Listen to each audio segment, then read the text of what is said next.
hull breach. A scuttle blew open during the storm. We have water down in 3 hold with a heavy lift.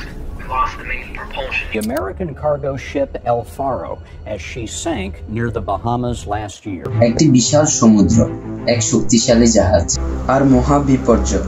বলছিলাম সমুদ্রের অতল গভীরে হারিয়ে যাওয়া SS এল ফারো জাহাজটির কথা।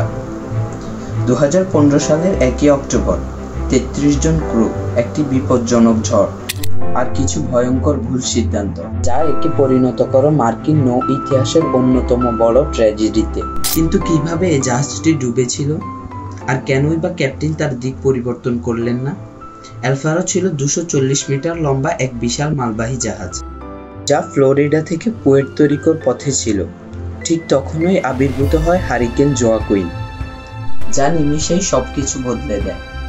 আবহাওয়া রিপোর্ট বলছিল ঝড়ের গতি বাড়ছে, কিন্তু ক্যাপ্টেন ডেভিডসন নিজের পথে এগিয়ে যান। নির্দেশ ছিল স্পষ্ট, পথ বদলানো হবে না। ঝড়ের মধ্যে এল ফারোর ইঞ্জিন বিকল হয়ে যায়। সেই মুহূর্তে বাতাসের গতি ছিল ঘন্টায় 230 কিলোমিটার, ঢেউ 50 ফুট উঁচু। জাহাজটি নিয়ন্ত্রণ হারিয়ে ফেলে আর ক্রুরা মৃত্যুর মুখোমুখি দাঁড়িয়ে যায়। তারা সাহায্য চেয়েছিল, কিন্তু ততক্ষণে অনেক দেরি হয়ে যায়।